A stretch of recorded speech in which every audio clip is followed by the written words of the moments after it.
Hi there, folks. Today we're going to be covering 4.1 through 4.4. 4.1 through 4.4 focuses primarily on the idea of how to better graph functions and understand the graphs of functions, in particular using the maximum minimum values, as well as using concavity and points of inflection. We'll also be discussing L'Hopital's rule and doing some optimization problems. You might notice that this lesson plan also includes stuff for 4.5, but we won't be doing the 4.5 stuff. Personally, I find the 4.5 stuff in your textbook to be a little bit outdated. It deals with the idea of cobwebbing, and typically you don't cobweb by hand these days. There are better programmatic approaches to doing it. And since this isn't as much a programming class, we won't be going in depth into that. And I don't believe we have any homework tied to 4.5 either. But the big question we want to ask is, what else can we do with derivatives? I mean, when we think about chapter 3, we learned the fundamentals. We learned how to take the derivative of just about anything. And that's kind of nice because whether we have a function or a relation, we can now take the derivative of it for the most part. And we can find values, we can solve equations and do that type of stuff. But oftentimes we're interested in figuring out the best or worst solutions to something. And that's where the idea of optimization comes in. Suppose we want to find the best of something, the best time, the best length, the best anything, or conversely find the worst of anything. Well, if you can create a function that represents that something, you can use the derivative to maximize or minimize it. And I have a standard BioCalculus example here. The idea being for semmelparous organisms. These are things which breed only once in their lifetime, and it turns out that we can measure their reproductive fitness, which is basically when the ideal time for one of these species to mate would be. For example, if you have a salmon, you wouldn't want the salmon to be reproducing within its first 6 days of life, but you wouldn't want it to be waiting until 5 years of life either, because that might be past its prime. And so the question is, when is the ideal time for the salmon to go and mate? And well, we can model that using reproductive fitness. And that's what this thing is. This is the model for it. R of x is equal to ln of x times L of x, m of x over x. So natural log of L of x, m of x over x. Where L of x is the probability of surviving to age x, and m of x is the number of female offspring at age x. If we wanted to figure out the optimal age of reproduction, that would be the maximum value for this function. And the graph for this function is typically going to look something like this, and I'll see if I can draw it for you. Where this would be what the reproductive fitness graph might look like. Where this axis is going to be representing time, and this is going to be our R of x function. What our goal would be is to figure out when the optimal age of reproduction is, when you're most likely to have the most offspring. And that would be at this value. The question is, how do we use the derivative in order to figure out where this point is? And the key is to recognize that at this point, the slope is equal to 0. F prime, or I guess R prime in this case, would be equal to 0. And that's going to be the general strategy when we're trying to optimize something. If you want to optimize something, what you'll have to do is first come up with some formula or equation for it. And after you have that function, you're just going to take the derivative and set it equal to 0. That'll tell you where your optimum is typically going to be. And so let's go through a bunch of key terms and see if we can understand this idea and use it to develop some more complex ideas, in particular related to the idea of concavity.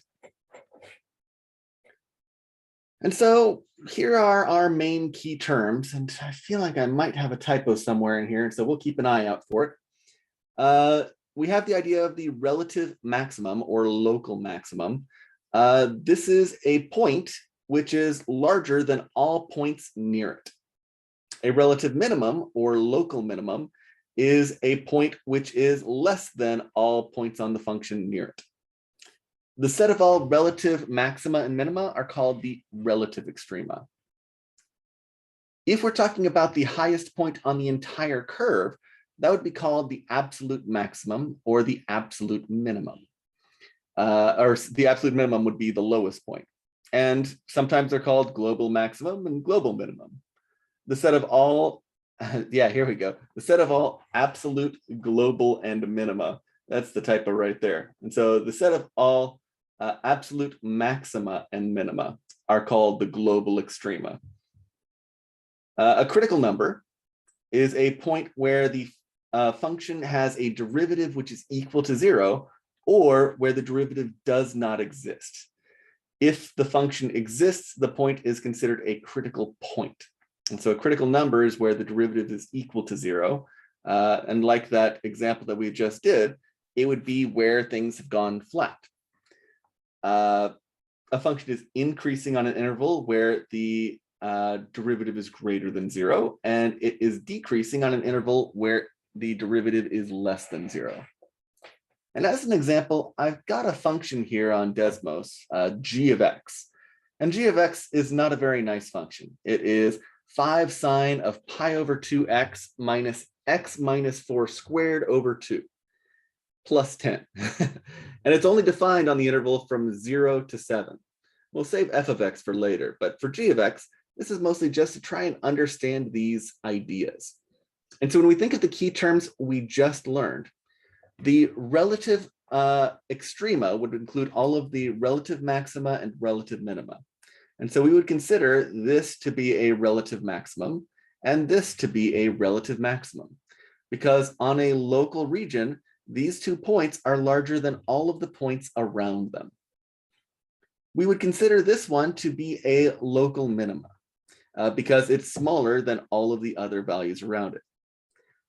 Typically, we would also consider these 2 points to be local minima as well, because they are lower than all of the points around them. But I have seen some books which would not count these because they're at the endpoints, and there's some weird stuff that can happen at the endpoints. Personally, I would consider these to be relative extrema because they are lower than all of the points around them. To figure out the global maxima and minima, the global maximum would be the highest point on this function. So that'd be right here. The global minimum would be this point down here, because these are the highest and lowest points of the entire function. We would say that the function is increasing when it is going in an upward direction as we go to the right, and it's decreasing as you're going in a downward direction. And so thinking of all of these points that we have,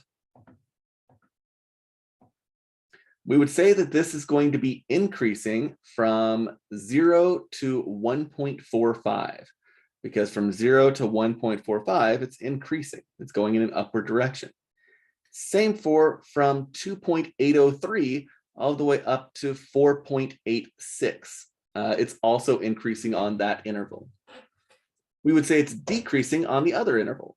So going from 1.45 to 2.803, it's decreasing. And from 4.86 all the way up to 7, it is also decreasing. Notice when we were describing when it's increasing and decreasing, we were using the x values because we don't really care about the y values. We just want to know which part of the domain, so which part of the x values, is it going to be increasing or decreasing on. As far as critical numbers and critical points, well, critical points are going to be where the function is going to be flat. And so, or where the derivative is going to be 0. And so at these 3 points, the derivative would be equal to 0. And so these would be considered critical points. Critical numbers then would be 1.45, 2.803, and 4.86, because the critical numbers would just be the x component of those. Again, we have one more kind of controversial thing, and that is the idea of the endpoints. Depending on which book you're using, some will say that the endpoints would count as critical numbers and critical points as well, because their derivative is not defined. The reason the derivative wouldn't be defined is because these functions are only defined on one side. And so the limit on the right for this 7 value, for instance, would not exist. And the limit on the left for this one would not exist. If we were defining things using derivative from the left or right, or limit from the left or right, then we might be able to get away with it. But typically we would count these as being critical values as well. Oftentimes you'll see things say to check all of the critical values and the endpoints. And so treating the endpoints as something separate, that's okay too. And so the language for that type of thing gets a little bit tricky. The important thing is when we're checking to figure out where a relative extrema is, we're always going to be checking all of these values where the derivative is equal to 0, as well as where the derivative is undefined, meaning at the endpoints. Or if it's something else which is undefined. There are things like cusps where you'll see undefined values. This does not mean that every single critical value is going to give you one, though. You will have critical values where things go flat, where you do not have a relative max or relative minimum. As an example, we could do, how about the cube root function? Y equals x to the 1/3. Well, 1/3 would do it. At this point, at 0, the derivative would be undefined because you're going to have a vertical line. But notice that it is not a relative maximum or a relative minimum. The same thing happens if we do an x cubed function. Notice at this point, the derivative is actually going to give you 0 at 0. And so this is going to be flat at this particular point. But it's not a relative max or a relative min. It's just a plateau. And so you will see when the derivative is equal to 0 that you'll sometimes get plateaus. And that kind of leads to the next piece of the puzzle. And so we have the extreme value theorem and Fermat's theorem. The extreme values theorem says if a function is continuous on a closed interval from a to b, then f attains an absolute maximum value and an absolute minimum value somewhere on that interval. Fermat's theorem says if a function has a local maximum or minimum at c, and if f prime of c exists, then f prime of c is equal to 0. This basically says that if you have a local maximum or minimum and the derivative exists, then that means the derivative must be equal to 0. And again, note that the converse is not true. Just because the derivative is equal to 0 doesn't guarantee that you will have a relative extrema. And so this Fermat's theorem gives us a way of actually calculating the critical points. Or to find the relative extrema and global extrema. In order to do this, you want to find all the critical points. And so take the derivative, set it equal to 0, and figure out where it's undefined, including the endpoints. All relative extrema will happen at these points. Then use the graph of the function to determine if each is a relative maximum or a relative minimum, or neither. And then global extrema will always occur either at the critical points or at the endpoints. And so I have some sample problems here. 1 through 3 aren't as interesting. And so I wanted to give one which is a little bit more interesting, at least more interesting than number 1. And that is what f of x is here. And so f of x is this function here. F of x is equal to x minus 1 cubed minus 5 times x minus 1 plus 2 on the interval from -1 to 4. And looking at this, we can eyeball it and figure out where the global maximum is. The global maximum is going to be up here at 4,15. The global minimum is going to be down here at this 2.291 value. And then we can see that we have this as a relative maximum, and we can define this as a relative minimum if we so desire. But the question becomes this -0.291 and this 2.291 value, what is the exact value for that? Because, plugging it into a graph, that's great. And Desmos will tell us what the decimal approximation is, but what's the exact value? And that's where we can use Fermat's theorem in order to figure this out. And so let's start by just rewriting the problem, and then we will stop the share and we will work through this one. So x minus 1 cubed minus 5 times x minus 1 plus 2.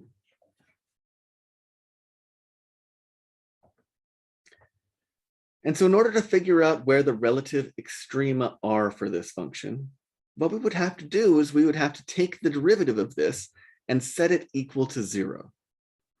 And so we can do that. The derivative of this, f prime of x, well, x minus 1 cubed, we can bring the 3 down and make this 3 times x minus 1 squared. The chain rule, the derivative of x minus 1 is just 1, so we don't have to stress that. Minus the derivative of 5 times x minus 1 is going to be just 5. And the derivative of 2 goes to 0. And so this is the derivative of our starting function. In order to figure out where the critical numbers are, we would need to set this equal to 0. And so setting this equal to 0, we now have a little bit of an algebra problem. And so to solve this algebra problem, we could move the 5 over and move the 3 over, which would give an x minus 1 squared is equal to positive 5/3. From there, we can square root both sides, giving x minus 1 is equal to plus or minus square root of 5/3. And then moving the 1 over, we get x is equal to 1 plus or minus the square root of 5/3. Those are the critical numbers. And so we have 2 of them. One is the 1 plus that, and the other one is the 1 minus that. Going back to our graph, we can check this. And so we could use the point 1 plus the square root of 5/3. And then we could say f of that value, 1 plus the square root of 5/3. And sure enough, that gives us our global minimum.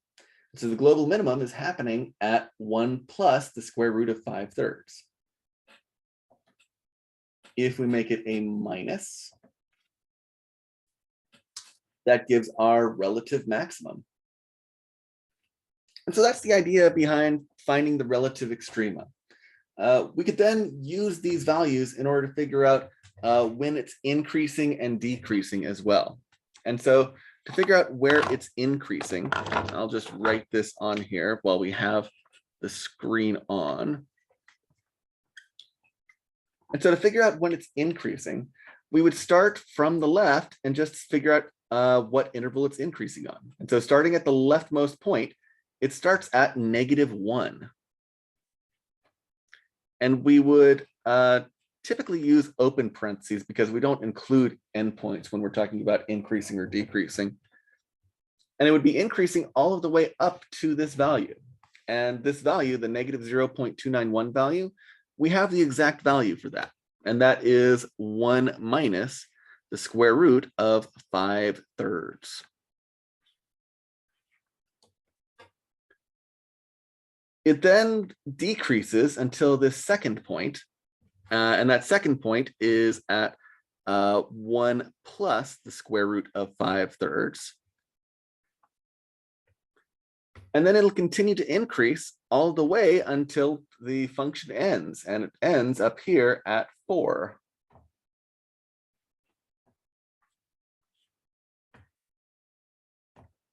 And so this is how you would write the interval on which it is increasing. Now the function was decreasing between these two values. So we would say that it is decreasing on the interval 1 minus the square root of 5/3. Little fly there.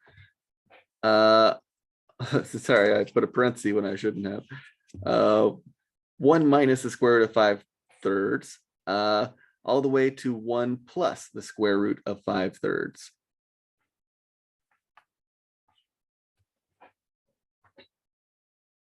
And so we now know where the relative extrema are happening. We know the critical numbers, and we have figured out where it's increasing and decreasing. That alone will get you pretty far when it comes to the problems at hand. Let's look at some of the other problems that we might see, though. Let's see here. Number 4 is an interesting one. And so consider the function x to the x. Notice how it curves down on the interval from 0 to 1. So here's the graph of x to the x. Notice it curves down and then it goes back up. Find the point where the function attains its minimum. And as always, I'll let you give this one a shot while I work through it. And so feel free to pause the video. But if we want to find the point where x to the x is attaining its minimum, what we would need to do is take the derivative and set it equal to 0. That's what we do with all optimization problems. We take the derivative and we set it equal to 0. And so let's see if we can do that. F of x is equal to x to the x. How do we take the derivative of this function? Well, we have to use logarithmic differentiation. And so we would rewrite this as y equals x to the x. We could then take the natural log of both sides.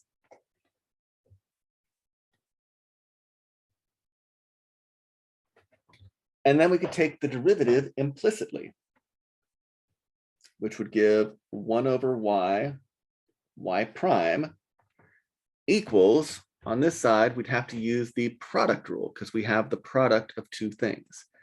Derivative of x goes to 1.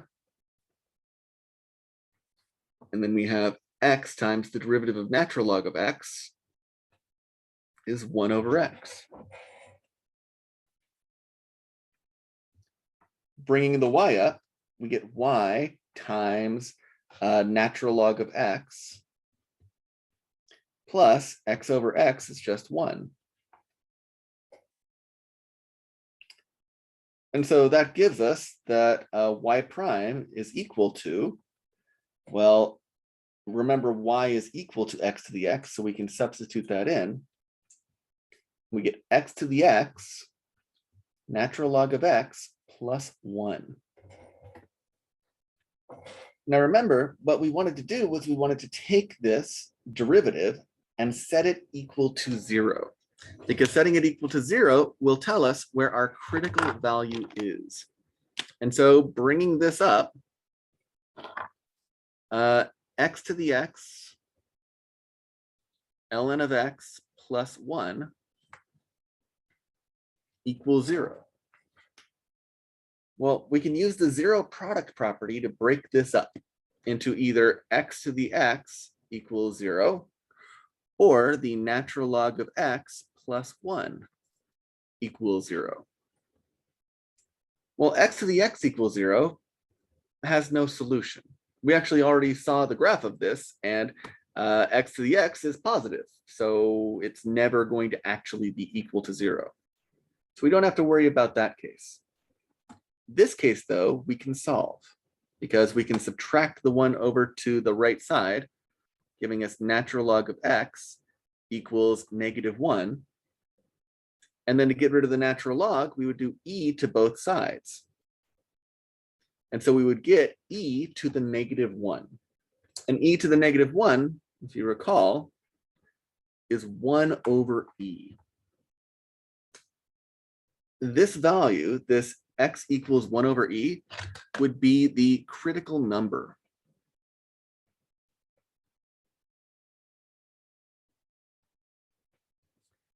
In order to turn it into a critical point, we would have to then evaluate our function. And so the critical point would be 1 over e, comma, 1 over e to the 1 over e.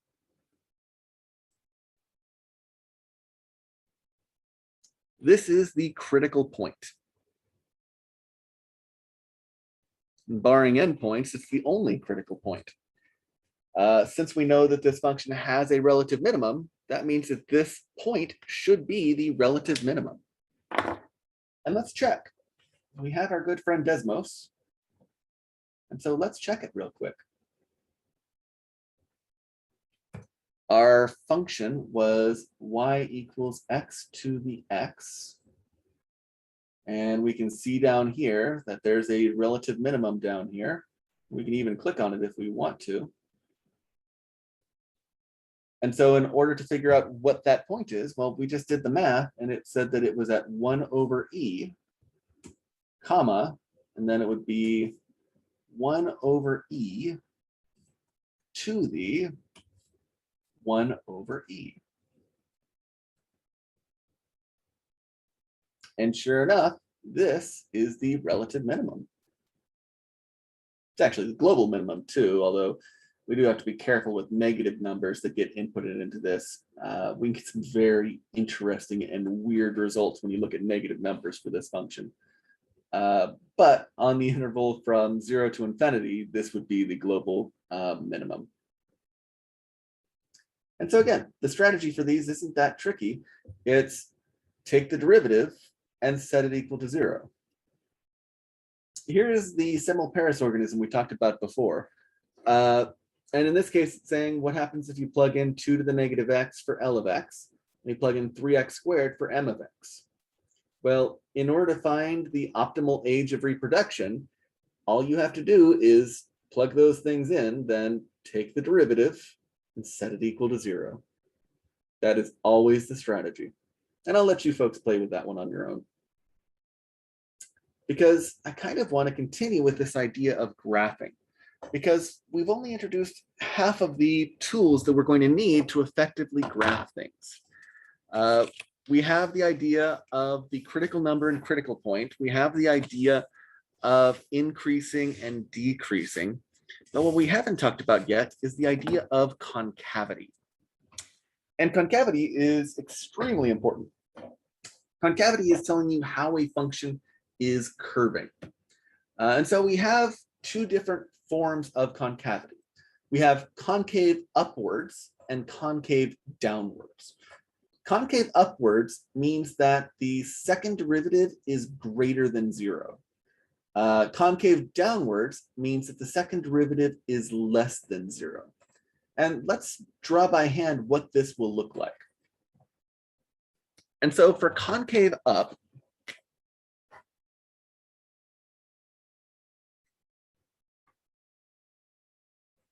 well, concave up means that the second derivative of the function is greater than 0. The way that this will typically appear will be one of 3 ways. The first way would be as a x squared graph. Let me just draw these 3 right in here real quick. And so the first would be something that looks like x squared, because we know x squared, the second derivative of it is going to be 2, and 2 is certainly greater than 0. And so if you have something which is curving in an upward direction like this, that's an example of something which is concave up.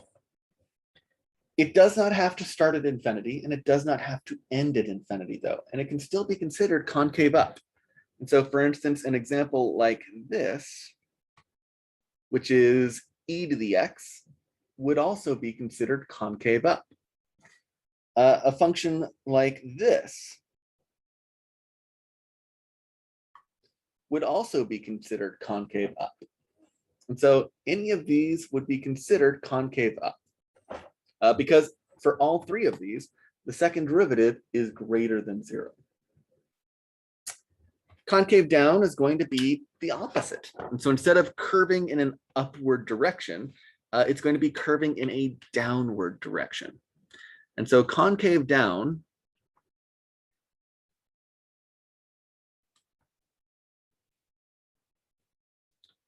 would be something like this. F double prime of x is less than 0. And again, let's do the 3 core examples. The big example would, well, actually, all 3 of the examples would basically be these, but upside down. And so an example of a concave down function would be something like this. where it's curving in a downward direction. If you were to have one which is starting flat, but is curving in a downward direction like that, that's also considered concave down. But it could also start like this and end up going flat.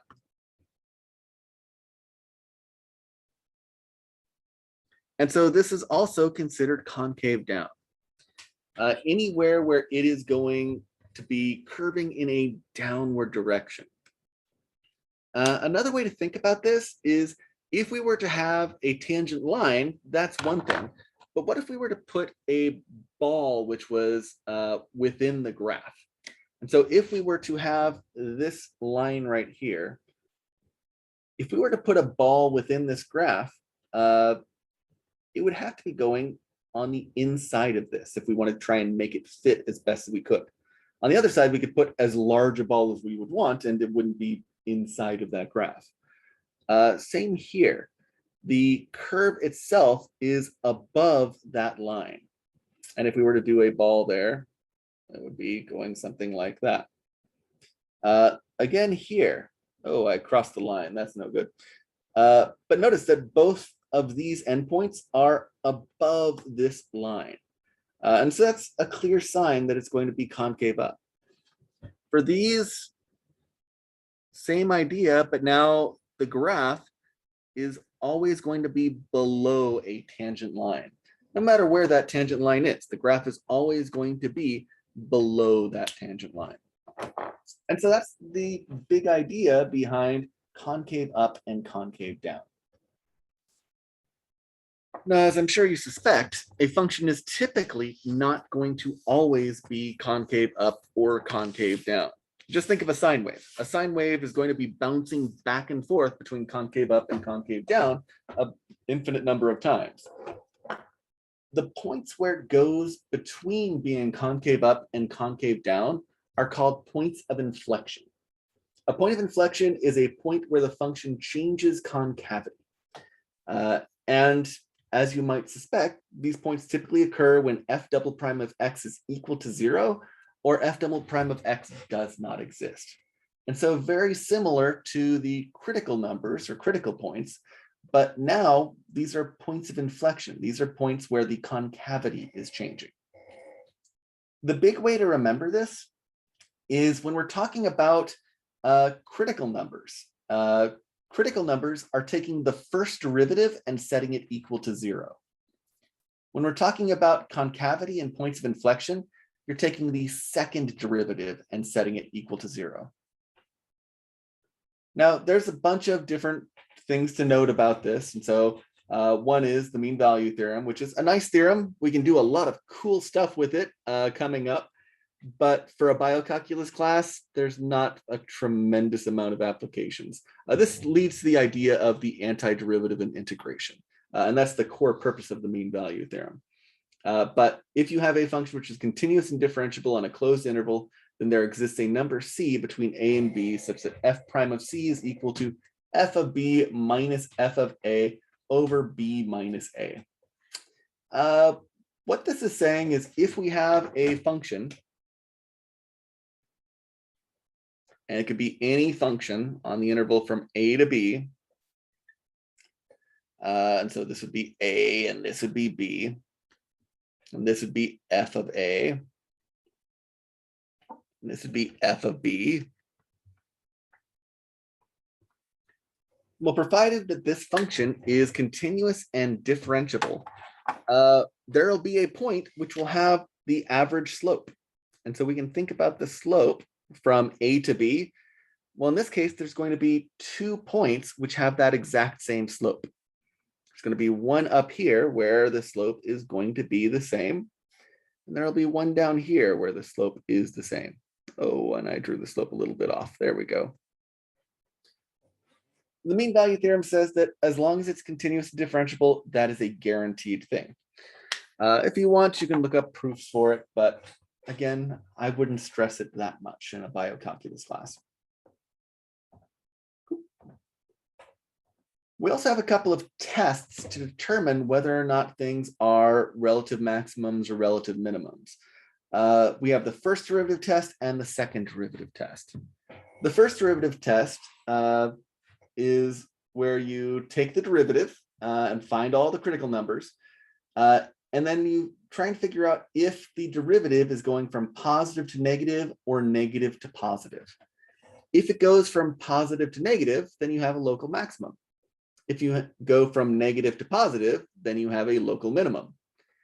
If the derivative does not change, or if the sign does not change, then you don't have a local extrema. You'd have one of the plateaus. Another way that you can do it is using the second derivative test. The second derivative test says if the second derivative at a critical point is greater than 0, then you're going to have a local minimum because the function's concave up. If the second derivative is less than 0, then the function has a local maximum because it's going to be concave down. Personally, I don't use either one of these typically. Typically, what I do is I figure out what the graph looks like. And if you know what the graph looks like, it'll be really, really obvious whether or not the function has a local maximum or a local minimum. You just have to make sure that you feel comfortable with your functions. And as long as you do, you can bypass both of these tests. And we have a nice example here. And so let's see if we can work through this example. So it says, consider the function, and let's actually write this one out. F of x is equal to 1/4 of x to the fourth minus 3x squared plus 4. And then it says for part 1, find f prime and f double prime. For part B, it says find all critical points. So maybe I'll even just write this out so that we can fill in the blanks fairly quickly. And so it says find f prime of x, f double prime of x. Then it says to find all of the critical points, the relative maxima and relative minima, and points of inflection. Write each point as an ordered pair with values rounded to the nearest tenth. We might even just see if we can find the exact values. And so we are going to need the relative max, the relative minimum, and the points of inflection. C says state the open intervals on which the function is increasing and then state where it is concave down. And so let's see if we can, let's do all 4 of them. And so we'll see if we can figure out when it is increasing, when it is decreasing, when it is concave up, and when it is concave down.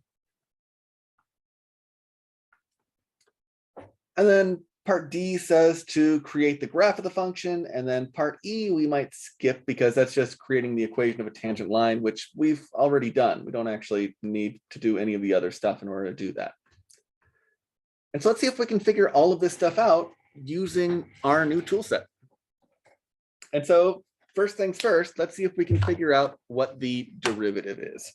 And so f prime of x is going to be 4 comes down and cancels, giving us an x cubed minus 6x. And so that's our derivative. Our second derivative is then going to be the derivative of this derivative. And so x cubed will become 3x squared, and then it'll be minus 6. Cool. In order to find our critical values and our critical points, what we need to do is we need to take our derivative and set it equal to 0.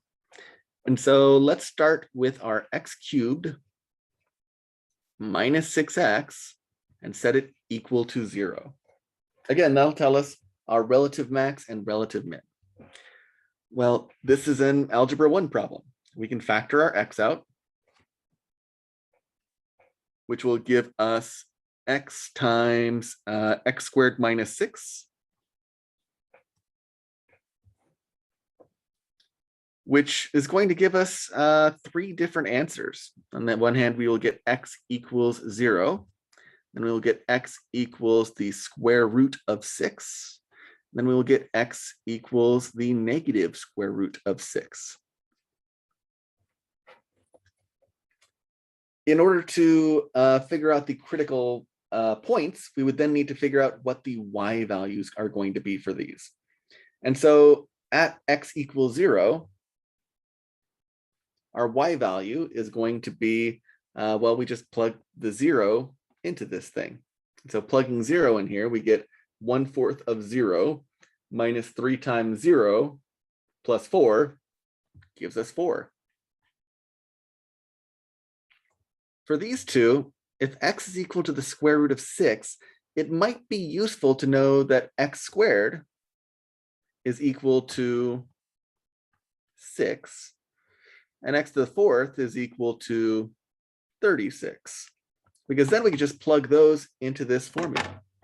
And so plugging those into our formula, we get 1/4 of 36 minus 3 times 6 plus 4. And that gives us that y is -5.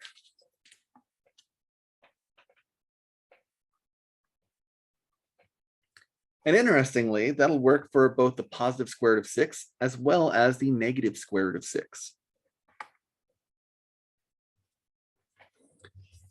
At this point, just based on what we know about quartic functions, we can determine whether or not these are going to be relative maxes or relative mins. And so let's start creating the graph of this function, since we know we are going to need to anyways. Let's go out just a few. 1, 2, 3, 4, 5. We'll go 5 in each direction. There we go. And so the points which we have already established are going to be at 0, 4. So 0 and 1, 2, 3, 4. Square root of 6 is roughly 2.5. And so 2.5 and -5 would be down here. And -2.5, -5 would be down here. And we can actually write those points out if we want to. And so we could say that this is 0, 4. Then this would be the square root of 6, comma, -5. And then this point would be the square root of 6, or negative square root of 6, comma, -5. And note, I'm using exact values rather than rounding to the 10th. The problem itself did say to round to the 10th, but I usually like to go with exact numbers as long as we are able to. In your homework, if it says round to the 10th, round to the 10th. But I'm happy keeping it this way for now. Once we have this, we know the general shape of a quartic is going to be something which looks like this, because that's how quartics work. And so that tells us that our curve is going to come down through here, then go up, then down, then up. And so this 0, 4 is going to be a relative max. That's going to be corresponding to this top point here. And so our relative max is 0, 4.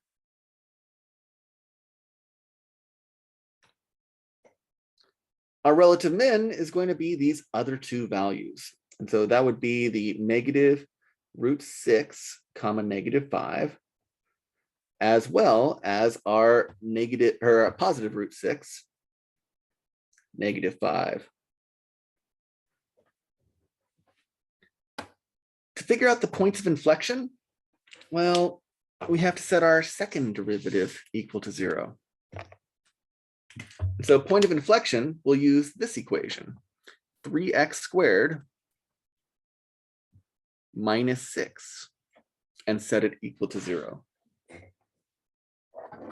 Looking at that, we get 3 times x squared minus 2 equals 0. which tells us we're going to have two solutions. Either x is equal to negative root 2 or x is equal to positive root 2.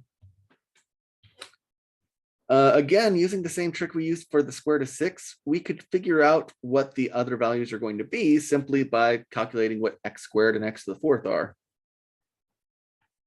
So x squared would be 2, and x to the fourth would be 4. And so plugging that into this handy-dandy equation, we have 1/4 of 4, which is 1, minus 3 times x squared, which is 2, plus 4. I end up getting -1 out of that.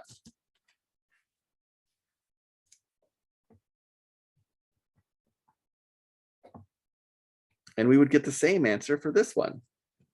For one thing, we have symmetry because this is an even function.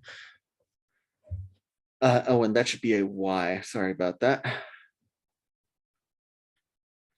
And in this case, both of them are going to be points of inflection. And so our points of inflection would be at negative root 2, which is roughly 1.4-ish, and -1. And then we're going to have one at roughly 1.4-ish and -1. And so these 2 points are negative root 2, -1, and root 2, -1. And those are our points of inflection. So we'll write them over here too. Negative root 2, -1, and root 2, -1. At this point, we can sketch the graph of this without too much trouble. We know that it's going to be curving up as we're coming down into this point. And so we could see this curve coming down like this, and curving up. And same out here. It's going to be coming down here, hitting this point, and then going up. On the central part, we know that it's going to be curving in a downward direction because it's going to be coming up, hitting this point, and then curving back down. And so that's our sketch of this. And once we have the sketch, and we have all of the values for where things are changing from relative max to relative min or the points of inflection, we can figure out all of these very quickly. And so let's start with our increasing and decreasing. So this function is going to be increasing on the interval from negative root 6 all of the way up to 0. Because remember, we're just looking at the x values here. And then it's also going to be increasing from root 6 all of the way out to infinity. Because after this point, it increases the rest of the way out. Decreasing is going to be the other intervals. And so from negative infinity out to negative root 6. And then from 0 down to root 6.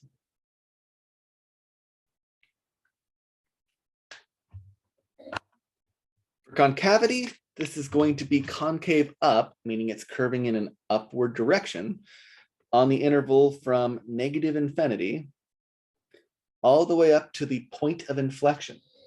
And that point of inflection is at the negative root 2. It'll also be going concave up from root 2 out to infinity.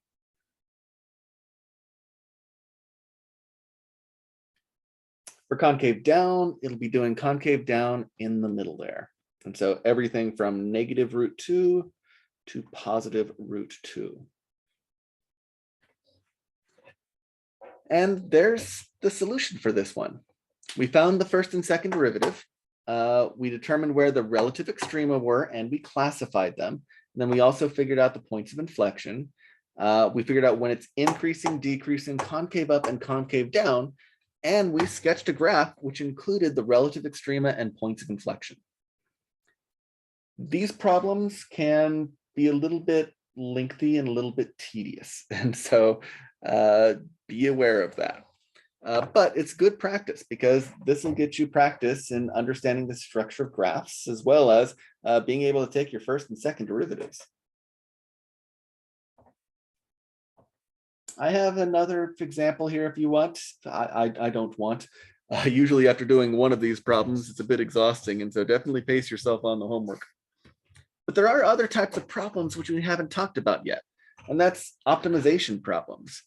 We had the one example of the semiparous organism one, but there's a lot of word problems that you will see which are related to optimization. Really, at this point, we should have two types of word problems. We have related rates, which we learned last time, and then we have the optimization. The optimization is always going to be saying that we want the most of something, or we want the largest or the smallest or something like that. And in order to figure them out, usually you just have to create a formula, then take the derivative and set it equal to 0. As long as you do that, you're golden. And so let's look at number 3 here. Number 4 is going to be much the same. It's just using phytoplankton as an example. But 3 is a very, very standard problem. And so a farmer has 2,400 feet of fencing and wants to fence off a rectangular field that borders a river with a straight bank. He needs no fence along the river. And so 2,400 feet of fencing. And he does not need a fence along the river. What are the dimensions of the field that has the largest area? And so I will just sketch out this fence, and I will also do a little water source here, and let's see if we can figure this one out. And it's looking for the dimensions of the field with the largest area. And so in order to figure this out, what we might want to do is just create some variables. And so if this side length is X, and this side length is Y, we want to figure out what values X and Y need to be. Well, in order to maximize the area, we're going to need a formula for area. And ideally, we want it to be a formula with a single variable. And so instead of using Y, we might recognize that if we have 2,400 feet, then this Y value would really be 2,400 minus 2x. Because these two are x's, and so x plus 2,400 minus 2x gives us that 2,400. And so once we have that, we can create a formula for area. Our area formula is base times height or length times width. In this case, it would be x times 2,400 minus 2x. And we want to optimize this. So we'll call this a of x if you like. And how do we optimize? We take the derivative, we set it equal to 0. Before we take the derivative though, you might want to distribute that x. Because if we took the derivative right now, you'd have to use the product rule, and that just sounds like a pain. And so if we distribute first, we get 2,400x minus 2x squared. A prime of x then is going to be equal to 2,400 minus 4x. And in optimizing, we take this derivative and we set it equal to 0. Solving for this, we now get 2,400 equals 4x, which tells us that x is equal to 600. So that means that this side length is 600 feet. This side length is 600 feet.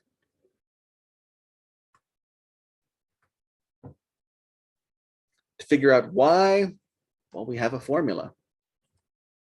Y would be 2,400 minus 2 times x. That's 1,200. 24 minus 12 gives 1,200.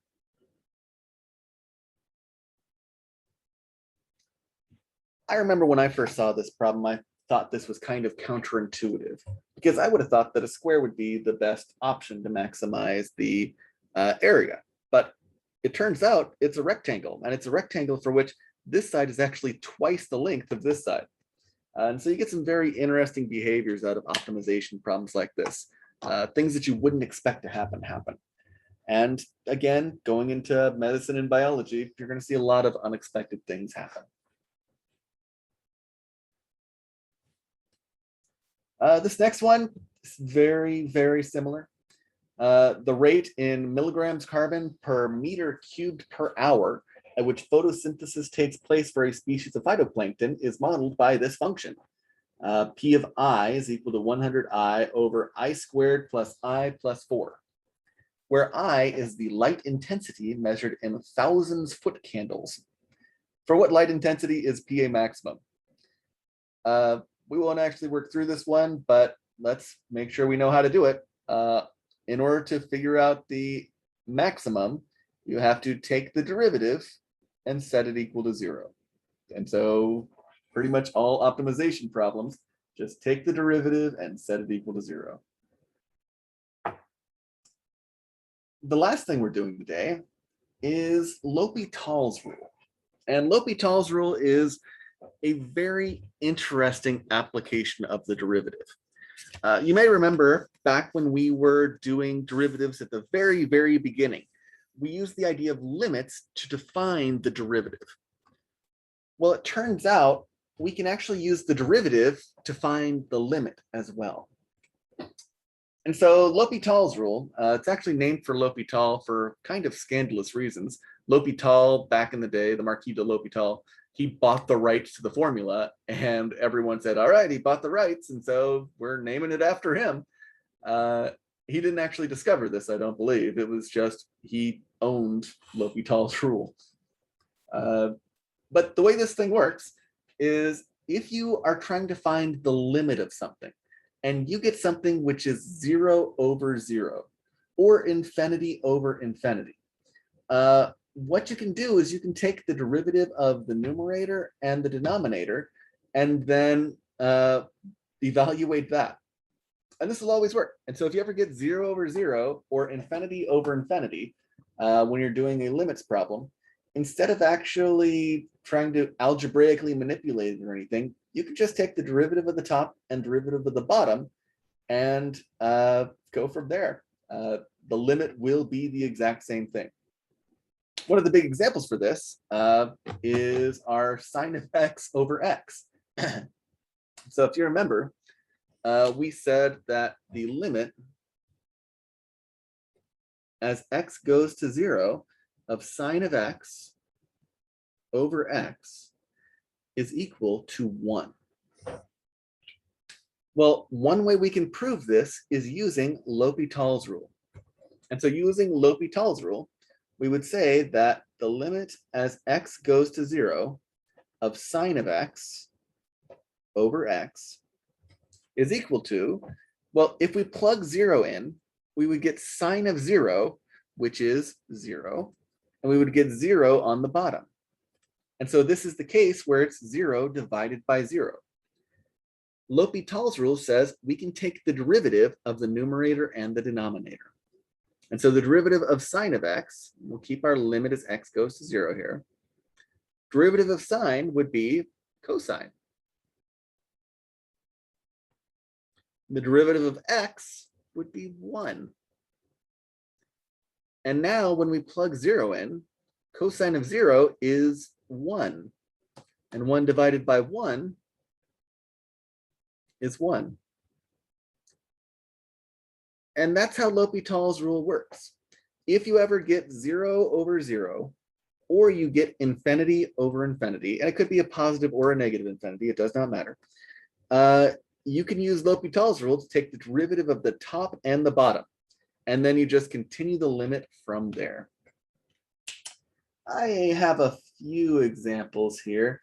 None of them are particularly interesting, to be honest with you. Let me do a quick share screen. But let's do number 1 and see what happens. The number 1 might be interesting. And so 1 is the limit as x goes to 1 of the natural log of x over x minus 1. And so taking a look at this, as x goes to 1, let me just rewrite that. As x goes to 1, the natural log of 1 is 0. As x goes to 1, 1 minus 1 is 0. And so this would give us 0 over 0. Well, using L'Hopital's rule, we can take the derivative of the numerator and the denominator. And so the derivative of natural log of x would be 1 over x. The derivative of x minus 1 would be 1. And as x goes to 1, 1 over 1 over 1 is just 1. And so that's kind of how this thing works. Let's see. Let's try this one. How about the limit as x goes to pi? Let's say the limit as x goes to pi of sine of x, or better yet, let's make this sine of 3x just to make it a little bit more interesting, because these are kind of boring examples that I have listed in the notes. So sine of 3x over, and then we will make it, how about an x minus pi squared? Well, no, I don't think we can do that. We'll just keep it as x minus pi. And so in order to do this one, we can use L'Hopital's rule again. And the way we can do it is we can recognize that as x goes to pi, in the numerator, we would get sine of 3 pi. And sine of 3 pi gives you 0. In the bottom, as x goes to pi, we would get 0. And so using L'Hopital's rule, we can take the derivative of the numerator and the denominator. The derivative of the numerator is going to give 3 cosine of 3x. The derivative of the denominator is going to, again, give 1. And now we can plug in the pi. As we go to pi, we would get 3 cosine of 3 pi. Well, cosine of 3 pi is going to be -1. And so we would get -3 over 1, which is just -3. These problems can stay fairly tame like these. They can get pretty complex. I don't know how complex they're going to get in our course because, again, we're BioCalculus, and so they cut some of the really, really tricky ones. But we will see some which are a little bit more advanced. Let me show you what those might look like.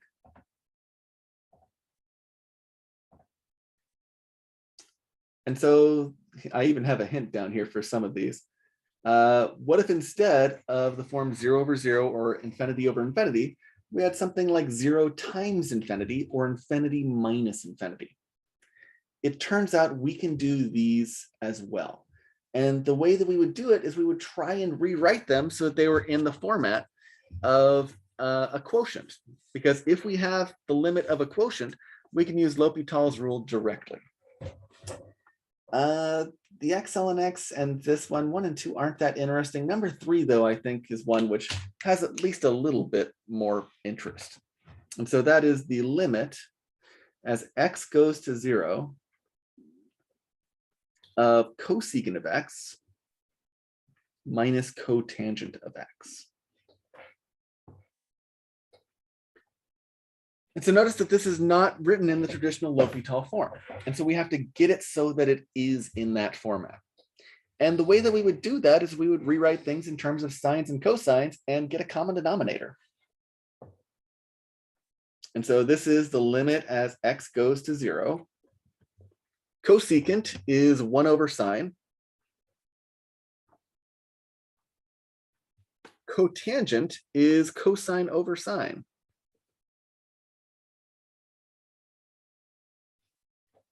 Also note at the beginning, you couldn't plug 0 in because you'd get infinity minus infinity or just undefined minus undefined. That's no good. But now continuing with this, notice that we have a common denominator. And so we could say this is the limit as x goes to 0 of 1 minus cosine of x over sine of x. Well, if we plug 0 in, we would get 1 minus 1, which is 0. We would get sine of 0, which is 0. And so we can use L'Hopital's on this because this is a 0 over 0 situation. Taking the derivative of the numerator, well, 1 minus cosine, the derivative of 1 is 0. Derivative of cosine would be negative sine, but then we have another negative, and so it just becomes sine of x. Derivative of sine of x goes to cosine of x. And this we can actually plug the 0 in for. Sine of 0 is 0. Cosine of 0 is 1. And 0 divided by 1 is 0. And so the limit as x goes to 0 of cosecant minus cotangent is just 0. And that's L'Hopital's rule. And that brings us to the end of today's lesson. And so we do still have another page of notes, but remember this is 4.5, which we're skipping. Cobwebbing, it's definitely a little bit outdated. That's okay. We will see some of the chaos theory stuff later on this semester though. And if you're interested in reading up on this, feel free to read through chapter 5. There is some interesting stuff in there. It's just some of the techniques are a little dated. But we did a lot of stuff related to graphing today. In particular, trying to understand how maxima and minima works, as well as how concavity works. Concavity is going to be a very important thing once we start thinking about second derivatives and how we can model things using first and second derivatives. We won't get too much into that type of analysis until we get into chapter 6 and 7. Really, chapter 6, 7, and 10 are the ones which focus on that type of modeling stuff and how we can use that first derivative. But we covered a number of definitions: relative extrema, increasing, decreasing. How can we figure out where the high or low point is on a graph? And then we did concavity, which is using the second derivative to do the exact same thing. We learned concave up and concave down, and then we spent the majority of our time working on this one problem here. Because these problems, they have a ton of little steps. When we were doing it, we had 2, 3, 4, 5, 6, 7, 8, 9 different answer spots because there were just so much to do for it. And we then did another optimization, and we ended with the idea of L'Hopital's rule, which it's kind of unrelated to the other stuff we were doing, but it's one of those things which we had to tuck in somewhere, and it's hidden in the center of chapter 4. And that brings us to the end of today's lesson. I believe the next lesson is going to focus on the idea of the antiderivative. And so make sure that you feel extremely comfortable with derivatives, because the antiderivative is doing derivatives backwards, and it can get much, much harder. And so make sure that you're studying up, make sure you're getting your homework done, and I will see you all next time.